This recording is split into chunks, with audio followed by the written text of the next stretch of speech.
Well, hello, we're in Deuteronomy chapter 12. We're going to look at all of this chapter in one, and I'm not going to read all of it out. So it starts off. It says, "These are decrees and laws you must be careful to follow in the land that the Lord, the God of your ancestors, has given you to possess, as long as you live in the land." So this is a repeated refrain throughout Deuteronomy, that you must obey the commands of the Lord, as long as you live in the land.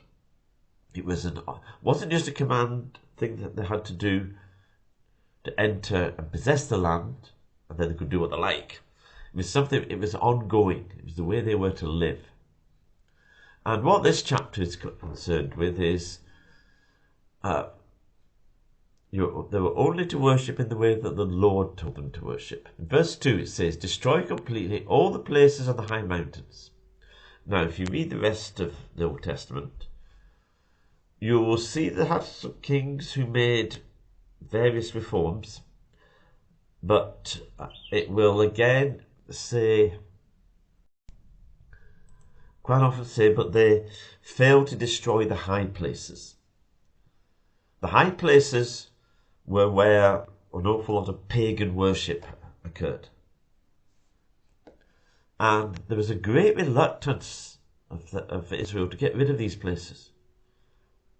And we need to be aware of that we can hold on to things which are not of God, but are part of an ungodly life. We need to get rid of them. He tells them, break down their altars, smash the sacred stones, cut down their idols of their gods, and wipe them out from all their names from these places. They need to clear out all false worship. Sometimes we object to that, it's something, especially today, it's cultural vandalism or something like that.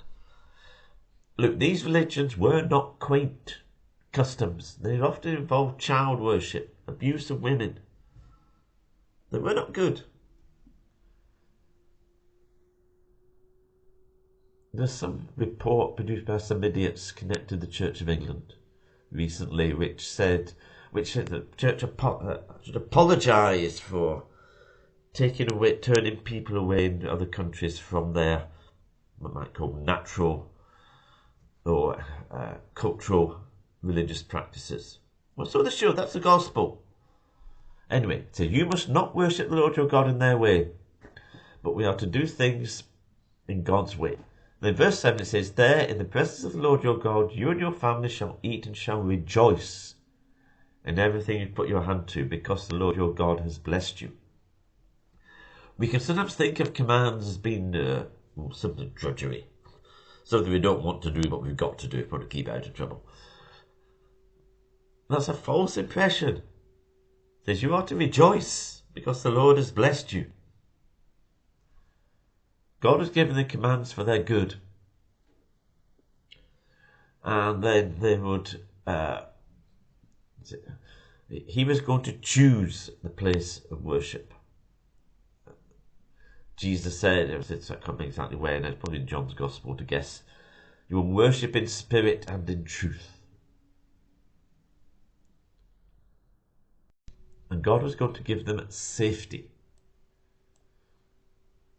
The place. He was taking them to a place of safety if they followed his commands. And then there's, where shall we go with this now? Now, 2 or 3 places in here it says, as in verse 16, you must not eat the blood. Now, think of that in terms of the Last Supper. When Jesus said to the disciples, drink this wine, it is the blood.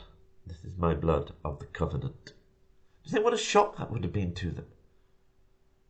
Elsewhere it says, you must not eat the blood of animals, for life is in the blood. And then Jesus at the Last Supper says, drink this is my blood. Not meaning that the wine physically turns into blood. I don't believe any of that nonsense. But it represents his blood gives us life.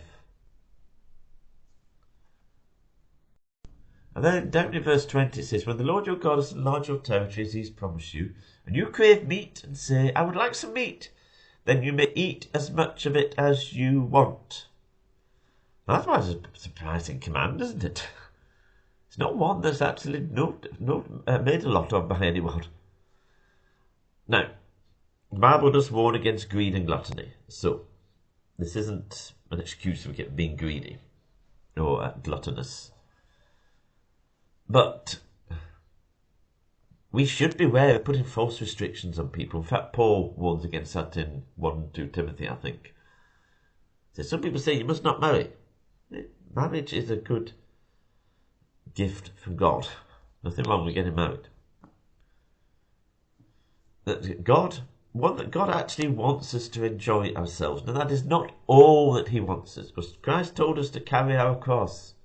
There are times when we will suffer with Christ. But we need a balance in all these things. And at the end of the chapter,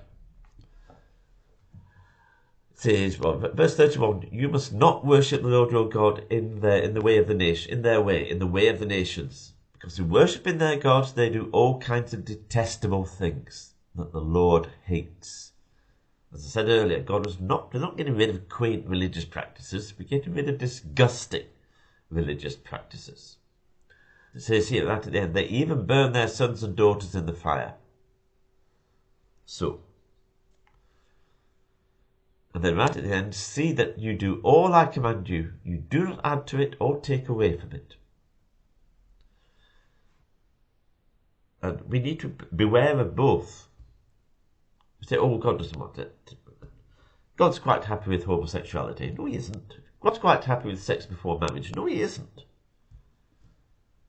I haven't mentioned ones related to sexual sins because they're the ones which are most prominent in society today and which parts of the church are most keen to abandon, to take away from God's commands. But we mustn't add to it either.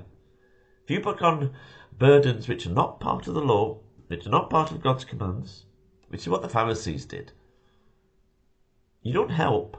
It doesn't help. Makes people more likely to fall away. Anyway, on that note, we'll